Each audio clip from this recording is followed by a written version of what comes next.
దూత media power of news. కానీ నిన్నటి సభలో మీరు గమనించుంటారు, నాగబాబు చేసిన ఒక కామెంట్ ఈరోజు రచ్చరచ్చ అవుతోంది. వర్మ గారితో అప్పుడు మీకు తెలుసు పిఠాపురంలో వర్మ సపోర్ట్ తీసుకునే గెలిచారు, దాన్ని పవన్ కళ్యాణ్ గారు కూడా చెప్పారు. కానీ నిన్న ఆ వేదిక మీద వర్మది కానీ అంటే ఇండైరెక్ట్గా అన్నాడు ఆయన, కర్మ ఎవరైనా అనుకుంటే అది కర్మ, ఇదంతా జన సైనికులది, జనసేన అధినేత్రి అనేది కామెంట్ చేశారు. మీరు అన్నారు విఘ్నులు అంతా తెలుసు అంటున్నారు కదా, కానీ ఆ డిస్టర్బెన్స్ క్రియేట్ చేశారు కదా నాగబాబు గారు నిన్న. అదే చెప్తా. ఇప్పుడు నాగబాబు గారు ఆయన మాట్లాడిన మాటలు రెండు పాయింట్లో గెలిచారు అన్నాడు. Yes, perfect. ఆయన ఒక పవన్ కళ్యాణ్గా నించున్నాడు, ప్రెసిడెంట్గా నించున్నాడు, పవన్ కళ్యాణ్ గారిని చూసే ఓటేసి, ఇది వాస్తవం. పిఠాపురం ప్రజలు, పిఠాపురం ఓటర్లు విజ్ఞప్తితో పవన్ కళ్యాణ్ గారిని గెలిపించుకుందామని చెప్పి ఓటేసింది వాస్తవం. దాన్ని ఎవరు కాదనలేరు. కానీ మన నాయకులు ఆ రోజు మనం అందరూ, ఇంక్లూడింగ్ నేను కూడా వచ్చాను, నన్ను ఎవరు రమ్మనిలే. నేను కూడా ఒక కులం అభిమానంతో, పవన్ కళ్యాణ్ గారు నాకు గెలవాలని ఒక అభిమానంతో నేను కూడా 10 ఓట్లు నా చుట్టాలు ఉంటారేమో, నా పట్టాలు ఉంటారేమో, 10 ఓట్లు వేయమని చెప్పి అడగడానికి నేను కూడా వచ్చా. అలాగని చెప్పి అది వేసారో లేదో నాకు తెలియదు.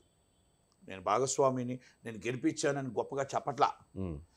అక్కడ మన టోటల్గా అందరం కూడా 10 చేతులు వేసి కూటమి ప్రభుత్వం అంటే, ఆ కూటమి ప్రభుత్వంలో వర్మ గారు ఆ రోజు మాట్లాడేటప్పుడు ఆయన కూడా దీంట్లో అవుట్ అండ్ అవుట్ పార్టీ నుంచి పూర్తిగా పవన్ కళ్యాణ్ గారికి సపోర్ట్ చేస్తూ ఆయన కూడా గెలిపించమని అడిగారు.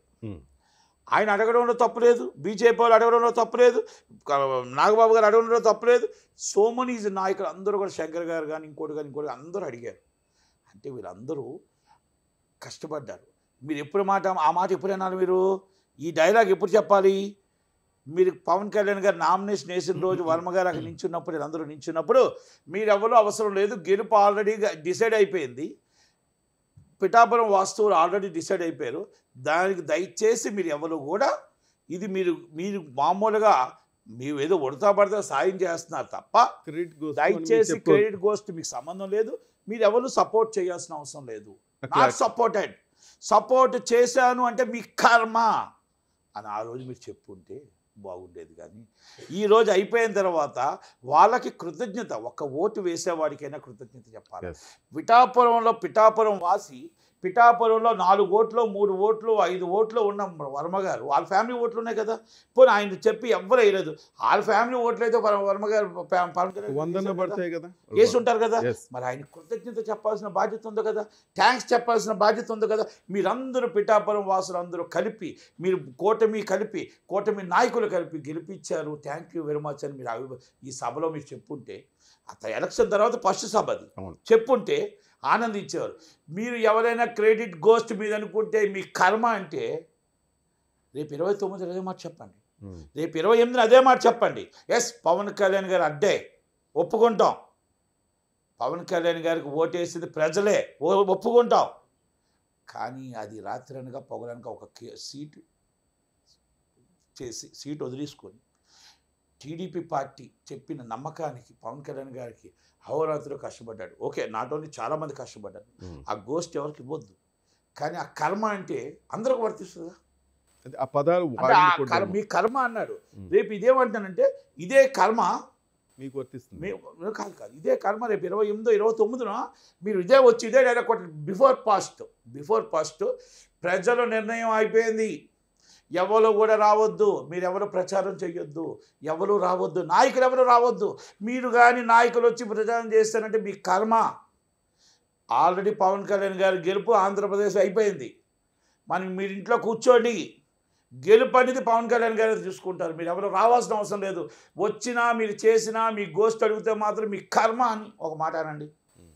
అంటే మాట్లాడేటప్పుడు కూడా మీరు ఒక కృతజ్ఞత పిఠాపురం ప్రజలకు చెప్పారు. ఆయన అన్నారు చాలా జాగ్రత్తగా మాట్లాడాలి, మనం ఆచితూచి అన్నారు. ఆయనే తప్పు మాట్లాడారు. ఎందుకంటే కృతజ్ఞత భావం అంటే ప్రతి ఒక్కరికి, వర్మ గారికి 4 ఓట్లు వేస్తుంటారు కదా వాళ్ళ ఫ్యామిలీ, పవన్ కళ్యాణ్ గారు ఆయనకి కృతజ్ఞత చెప్పుంటే బాగుండేది. రైట్, మీరు అందరికీ కృతజ్ఞత చెప్పుంటే ఆ పిఠాపురం ప్రజలు గెలిపించుకున్నారనేది దాంట్లో నో డౌట్. పవన్ కళ్యాణ్ గారిని చూసి గెలిపించుకున్నది నో డౌట్. కానీ ఈ కర్మ అన్న మాట మాట్లాడకూడదు. అది 100% తప్పు మాట్లాడారు, తప్పుడు సమాచారం వెళ్ళింది. బయటికి 100% తప్పు చెప్పకపోతే 2029లో ఈ కర్మ ఫలిస్తుంది. రైట్. కనుక దయచేసి నాగబాబు గారు ఒక్కటి ఆలోచించండి, పునరాలోచించుకోండి. ఇది మాట తప్పు. అది వర్మ గారికి మీరు కలిసి అన్నారా, లేకపోతే ఇంకొకరిని అన్నారా కనట్లేదు. కానీ ప్రతి ఒక్కరూ మీరు పిలకపోయినా పిలిచినా, అమెరికా నుంచి, ఉగాండా నుంచి, ఎక్కడెక్కడ నైజీరియా, పక్క దేశాల నుంచి కూడా ఎన్ఆర్ఎస్ వచ్చి మీకు చెప్పకపోయినా చెప్పినా, మీరు అన్నం పెట్టినా పెట్టకపోయినా ఓటేసడమే కాదు, ఇంటింటికి వెళ్ళి పవన్ కళ్యాణ్ గారికి ఓటు వేయండి అని అడిగారు. ఎందుకో తెలుసా? పవన్ కళ్యాణ్ గారు గెలవాలి అని ఒక పట్టుదలతో ప్రతి దేశం విడిచి వచ్చారు. దేశం విడిచి వచ్చి రూములు లేకపోతే, హోటల్ లేకపోతే, ఒక్కొక్కరి ఇంట్లో అద్దెకి తీసుకొని 15 రోజులు ఉన్నారు. వెళ్తూ ఉంటే ప్రతి ఒక్కరు అమ్మ పవన్ కళ్యాణ్ గారు గెలిపించండి అంటే వాళ్ళకేం అవసరం? జాబులు ఈరోజు అమెరికాలో అక్కడ జాబులు సెలవులు పెట్టుకొని వచ్చి పవన్ కళ్యాణ్ గారు గెలడం కోసం. అంటే పవన్ కళ్యాణ్ గెలవాలని ప్రతి ఒక్కరు ఆకాంక్షించారు, ఇంక్లూడింగ్ నేను. సీఎం అవ్వాలని కోరుకుంటున్నా. ఆయన ఎప్పటికైనా సీఎం కూటమి ప్రభుత్వంలో అవ్వాలని కోరుకుంటున్న వ్యక్తిని. ఒక కులం పరంగా అవ్వాలని కోరుకుంటున్నా. ఎస్, నా కులమోడు కాపోడు ఇప్పటికొచ్చి అవ్వలేదు. కాపోడు సీఎం ఏనాటికైనా పవన్ కళ్యాణ్ అవుతాడు, తీరుతాడు. కాపోడు సీఎం అవుతాడు, చిరంజీవి అవ్వాలనుకున్నాడు, అవ్వలేకపోయి పవన్ కళ్యాణ్ కాపోడు సీఎం అవుతాడు అని అనుకుంటున్న దాంట్లో గట్టిగా బాధించడం నేను. ఒక కాపు పోరాట సమితి నాయకుడిగా, నేను కాపుల కోసం నమ్మిన వ్యక్తిగా ఆయన సీఎం ఇప్పుడు కాకపోతే ఎప్పటికైనా ఆయనే సీఎం అవుతాడు అని కోరుకోవడంలో తప్పులేదు. ఒక్కొక్కరు ఒక్కొక్క విధంగా కోరుకుంటారు. బీసీ, ఎస్సీ, ఎస్టీ, మైనార్టీలు అందరూ కూడా ఆయన అందరివాడు, పవన్ కళ్యాణ్ అనేవాడు అందరివాడు, అన్ని కులాలకి చెందినవాడు, అన్ని మతాలకి చెందినవాడు. కనుక ప్రతి ఒక్కరూ కోరుకుంటారు. నేను కోరుకున్నట్టే ప్రతి ఒక్కరు కోరుకుంటారు. అది కోరుకోవడంలో తప్పులేదు. కానీ కర్మ అనడం తప్పు అనేది మాత్రం. కానీ మీరు చెప్తున్నట్టుగా ఆ కోరికను తీర్చేదట్టు కనపట్లేదు. పక్కన ఉన్న వాళ్ళంతా ఏదో ఒక రోజు కామెంట్ చేయటం, రాళ్ళు వేస్తూ పవన్ కళ్యాణ్ ఆ స్థాయికి తీసుకెళ్తారా అనిపిస్తుంది, డౌట్ అనిపిస్తాం. 100% ఆయన సీఎం అవుతాడని నాకు నమ్మకం ఉంది. 100% ఆయనకి రాజకీయ యోగంలో సీఎం అయ్యే అవకాశం 2020 ఆంధ్రప్రదేశ్ ముఖ్యమంత్రిగా చూడొచ్చు. 2029 లోపు ఆయన సీఎం అవుతాడండి. కూటమి ప్రభుత్వంలోనే ఆయన సీఎం అవుతాడు. అది నా నమ్మకం, ప్రజల నమ్మకం. అవ్వాలని కోరుకుందాం, బస్ అంతే. Please subscribe Dootha media. Dootha మీడియాని అందరూ కూడా సబ్స్క్రైబ్ చేయండి, అందరూ చూడండి, దాంట్లో కామెంట్స్ చేయండి. For more updates, please subscribe Dota Media.